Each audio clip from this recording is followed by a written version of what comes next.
Parce qu'on en parle déjà, les rebelles qui sèment les atrocités dans l'est de la RDC.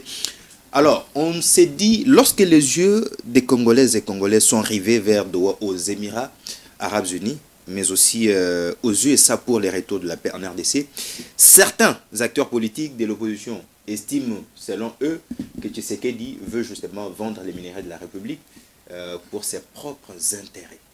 Voilà pourquoi on se pose cette question. N'est-ce pas une approche pour le président Félix Tshisekedi d'en finir une fois pour toutes avec la guerre dans l'est du pays? Vous avez la parole, cher estimé Arc-en-Ciel. D'abord, je tiens encore à vous remercier et puis je salue mon co-débatteur parce que je ne l'ai pas fait comme j'avais débité. Et que je pense que la thématique est très pertinente parce que l'autre fois quand j'étais ici, je vous avais dit qu'aujourd'hui nous sommes face à une situation de la continuité de la médiocrité. La République démocratique du Congo a été gérée par des médiocres, selon nous, nous estimons, depuis 1960 jusqu'à ce jour. Pourquoi? Parce qu'aujourd'hui, nous passons dans des plateaux de télévision pour débattre juste sur des questions qu'on devrait plus déjà en finir il y a depuis longtemps. Nous sommes dans un pays où nous avons des potentialités en richesse, mais nous avons des potentialités, mais nous n'arrivions pas à transformer ces potentialités pour que ça puisse devenir des richesses. Les personnes qui sont entrées, qui ont toujours dirigé les pays, qui ont été au sommet de l'État pour diriger, moi j'estime qu'ils n'ont jamais eu des idées claires ou bien une vision claire pour aider cette population, pour aider ces pays à se développer. Aujourd'hui, avec l'accord de Doha, c'est ça la question, moi je me suis dit, nous, Alternative 2028, nous nous sommes dit que pour d'abord trouver une paix définitive, la paix devrait commencer à l'intérieur ici. Nous devons aller d'abord à l'extérieur pour aller interroger. Comment cette paix devrait se retrouver à l'intérieur ici? La paix devrait se retrouver à l'intérieur, d'où devrait avoir d'abord une cohésion entre nous Congolais. On devrait avoir un dialogue inclusif où tous les Congolais devraient en faire partie. Mais vous en savez, on en a eu autant, mais qui ont accouché d'une souris. C'est parce que ce n'était pas vrai.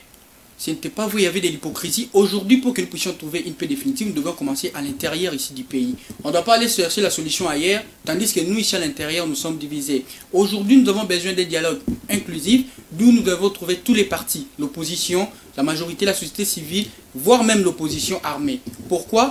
Parce que c'est nous-mêmes Congolais qui devons faire en sorte pour mettre fin à cette guerre.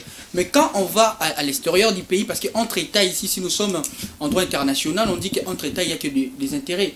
Il n'y a pas l'amitié là-bas. Alors quand le président Félix va pour négocier avec les Rwandais sur une paix durable, soit définitive, nous trouvons que c'est une absurdité qu'on veut faire gober à la population congolaise parce que nous savons qu'entre États, il n'y a que des intérêts. Il y a les minéraux qui sont mis en jeu pour trouver cette paix. Et aujourd'hui, j'aimerais que nous puissions un peu être dans cette approche historique.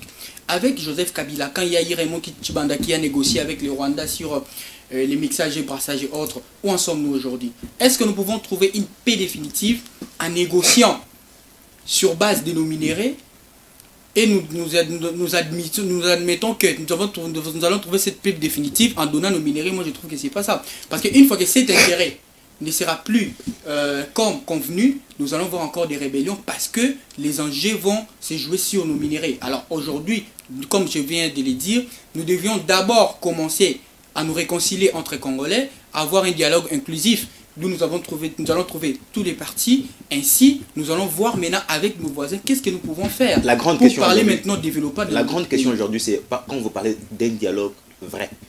Qui pour mener ce dialogue vrai? Parce que les dialogues entamés jusqu'ici n'ont pas vraiment accouché de bons résultats jusqu'ici.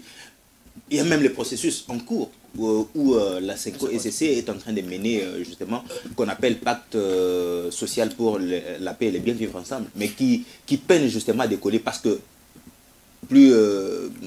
beaucoup d'acteurs politiques ne font pas confiance à cette initiative. Bon, quand vous parlez de beaucoup des acteurs politiques, là vous êtes en train de parler de l'Union sacrée. Yeah. Nous disons aujourd'hui Alternative 2028 que pour trouver la paix en République démocratique du Congo, toutes les voies sont bonnes ici à l'intérieur du pays pour se mettre ensemble et puis résoudre ces problèmes qui gangrènent notre pays sur le plan interne. Nous devons d'abord commencer au commencement parce que quand je parle d'un dialogue vrai ici, c'est que nous avons eu des dialogues mais les résolutions n'ont pas été appliquées jusqu'à ce jour. La conférence souveraine nationale, toutes les résolutions n'ont pas été prises en cause et jusqu'à aujourd'hui nous nous trouvons toujours dans cette situation. Alors nous devons commencer au commencement. Qu'est-ce qui fait en sorte que nos frères puissent prendre les armes contre nous, leurs frères? Les problèmes ici ont commencé en 2018 avec des élections bâclées. Mais aujourd'hui, quand vous parlez des frères, aujourd'hui, on connaît que les ambitions qui sont présentées dans l'Est du pays, c'est le Rwanda qui veut justement les richesses et les terres congolaises. Oui, c'est le Rwanda qui veut les richesses et les terres congolaises. Mais tout en utilisant les Congolais. En entremise de qui? C'est par nos frères qui les font. Alors pourquoi pas nous devons parler avec nos frères? Les plus faibles, on peut les dire. Bon, vous trouvez que c'est une faiblesse, mais il y a toujours eu des raisons qui font en sorte que nos frères puissent nous trahir. Nos frères puissent... nous n'encourageons pas ça pour nous. Mais nous, le problème est que nous pouvons d'abord trouver une solution à l'interne et puis ça va nous ramener à une solution à l'externe. Parce que, pourquoi? Aujourd'hui, si nous sommes unis, il n'y aura aucune armée du monde qui va nous vaincre. Parce qu'un peuple uni est plus puissant qu'une arme. Puis une armée plutôt. Donc vous devez savoir que ici, à l'interne, nous devons être solides, nous devons être unis et nous allons faire face à toutes ces personnes-là ou bien à nos voisins qui veulent en sait récupérer nos minéraux gratuitement ou bien frauduleusement. Moi, je me dis aussi, cher Cédric, que il est grand temps, Monsieur le Président de la République, d'unir les Congolais autour de la table pour parler vrai, pour se dire quels sont les problèmes, ou bien quel est le problème qui fait en sorte que d'autres Congolais puissent aller toucher des armes contre leurs frères. Parce que même vous allez voir des candidats présidents comme Rex Kazali qui rejoint la rébellion. Mais comment une personne qui a candidaté pour diriger son pays et il devient contre son pays à la longue? Mais qu'est-ce qui peut expliquer ça? C'est les élections qui sont organisées dans notre pays ont toujours produit ces genres de choses. Parce qu'aujourd'hui, les autres gens, déjà nous attendons à 2028, parce que nous, à 2028, nous nous sommes dit que 2028, c'est une année de rupture avec la médiocrité. On en est assez vu les médiocres diriger les pays, on en est assez vu l'incompétence notoire au sommet de l'État. Alors, nous, la nouvelle génération, nous vous appelons aussi, vous Cédric Bachala, de rejoindre cette vision. Parce que moi, je suis journaliste. Oui, vous êtes journaliste, mais dans votre métier, vous pouvez rejoindre cette vision. Avec votre micro, vous pouvez interpeller la population de savoir qu'aujourd'hui, il est grand temps que nous puissions rejoindre la vérité. Nous puissions nous unir autour des points positifs qui feront en sorte que notre pays puisse se développer et émerger.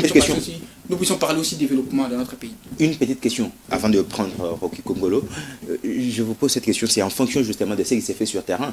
Aujourd'hui, le vrai parrain qui est connu, qui est à la base de tout ce qu'on vit dans l'Est du pays, c'est le Rwanda. Aujourd'hui, qui utilise certains Congolais faibles d'esprit, on peut les dire. Vous avez cité ici Rex Kazadi, un ancien candidat président de la République, qui a décidé de rejoindre la rébellion. Pensez-vous aujourd'hui que Tshisekedi n'a toujours pas saisi cette opportunité d'appeler tout le monde à un dialogue sincère? Parce que plusieurs fois, il a tendu la main à l'opposition, surtout. Mais qui a toujours coupé S'il vous plaît, laissez-moi finir ma question. Plusieurs fois, il a toujours tendu cette main à l'opposition congolaise, mais qui n'a toujours pas voulu. Avec une machette Tramontina, on coupe cette main comme pas possible. Mais ce qui dérange ici, ce n'est pas tout le monde qui a besoin de partager la gâteau. Ce n'est pas ça notre souci. Notre souci, c'est de voir notre pays se développer. Alors quand on appelle des gens autour de la table, il faut mettre des questions, des points sur lesquels nous allons débattre. Alors c'est pour ça. Mais venez, vous pouvez proposer. Mais quand je veux vous parler sur quand la création de l'Union sacrée, quand ils ont créé l'Union sacrée, les présidents avaient fait appel à tout Congolais de nous rejoindre, non, pour créer la création de l'Union sacrée. Où en sommes-nous aujourd'hui? Moïse Katumbi n'était-il pas l'Union sacrée? Il est où aujourd'hui? Est-ce que c'était un appel vrai pour que nous puissions nous mettre autour de la table pour résoudre les questions de la République? Je ne pense pas. Aujourd'hui, nous avons besoin de mettre sur la table des questions cruciales qui traversent notre pays, les causes profondes qui font en sorte que notre pays puisse tourner toujours à rond. Donc, Monsieur le Président de la République, nous, la population congolaise, la jeunesse congolaise, nous soutenons les institutions de la République, nous soutenons notre armée. Alors, sur le plan politique, nous avons besoin que les choses puissent marcher, que nous puissions parler développement, que nous puissions parler émergence aussi de notre pays. Alors, on revient beaucoup plus sur ce qui s'est passé à Doha, au Qatar. Vous avez suivi les communiqués conjoints signés entre Kinshasa et l'AFCM 23. Oui. Justement, c'était autour de la paix qu'on veut. Vraiment que la paix rentre dans l'Est du pays. Aujourd'hui, la grande question que je vais vous poser, votre lecture, quand bien même vous donnez l'impression de voir le diable partout, mais quelle lecture faites-vous sur ces communications? Bon, nous n'avons pas l'impression de voir le diable partout, nous avons posé des alternatives. initiative, nous avons dit que nous, la population congolaise, nous avons besoin d'un dialogue inclusif. Nous avons besoin que nous puissions nous mettre autour de la table pour parler vrai, pour parler sur les questions essentielles qui pourront faire en sorte que nous puissions finir avec ces vents ici. Parce que chaque fois qu'on a une élection, vous constaterez qu'il y aura toujours un groupe de gens qui iront rejoindre la rébellion. Chaque fois qu'on aura une élection, il y aura toujours un groupe de gens qui va aller rejoindre la rébellion. Alors, pourquoi pas mettre fin à ça? Pourquoi pas organiser dans ces pays des bonnes élections qui pourront aider les pays à l'émergence, soit au développement? Vous avez parlé ici de l'accord, ou bien pour parler entre l'AFC et le gouvernement congolais. Moi, je trouve que c'est une faiblesse. Pourquoi? Le président de la République a traité ces gens-là des pantins, il a traité ces gens-là des terroristes, de tous les maux du monde. Mais aujourd'hui, à la grande surprise de la population, nous voyons le gouvernement congolais. Mais moi, je me demandais, est-ce que vous avez déjà vu les États-Unis négocier avec les rebelles ou bien les terroristes? En ces cas-là, si je me tenais dans ce que vous dites, parce que vous dites que nous sommes sur une bonne voie, le président de la République est en train de négocier avec les terroristes et ils vont faire des accords encore sur les minéraux. Mais quelle que soit la guerre, ça s'est fait partout. Hein. Bon, aujourd'hui, la Russie et l'Ukraine sont dans des pourparlers. L'AFC, ce n'est pas un autre État qui nous agresse. L'AFC, c'est un groupe d'individus. Mais soutenu par le Rwanda. Oui, c'est un groupe de Congolais. Soutenu par le Rwanda. C'est un groupe de Congolais qu'on devrait ramener sur la table dans un dialogue inclusif pour parler vrai. On n'a pas besoin d'un groupe de... Donc, qu'est-ce qu'on nous enseigne à nous, la jeunesse? Qu'aujourd'hui, si je n'ai pas les pouvoirs, que je dois aller toucher les armes pour qu'on puisse négocier avec moi et avoir les pouvoirs, ce n'est pas comme ça. Nous avons opté pour un pays démocratique et un pays de l'état des droits, d'où il y a des voies, il y a des moyens, il y a des recours. Si vous voulez avoir une fonction ou bien venir au pouvoir, il y a des bases. Vous devrez soit postuler, soit attendre une nomination du président de la République, au lieu de donner l'impression à la jeunesse congolaise que si moi aujourd'hui et que je candidate et que je ne passe pas, que je dois aller rejoindre la rébellion pour être réussi et puis avoir des postes, ça n'a pas de sens. Merci beaucoup. Merci. Je donne directement la parole à Rocky Congolo sur cette question. Il y a de ceux qui pensent aujourd'hui que, voilà, donc signer ou bien aller en pourparler avec le rebelle du M23 et l'AFC est un signe de faiblesse. Vous avez suivi tout à l'heure Arc-en-Ciel Bikaï le dire, mais il n'est pas le seul. Bon, s'il vous plaît, il faut rectifier, parce qu'il faut rectifier avant que vous puissiez donner la parole. J'ai dit que c'est une faiblesse, négocier avec eux. Nous avons besoin d'être autour d'une table, dialoguer entre Congolais.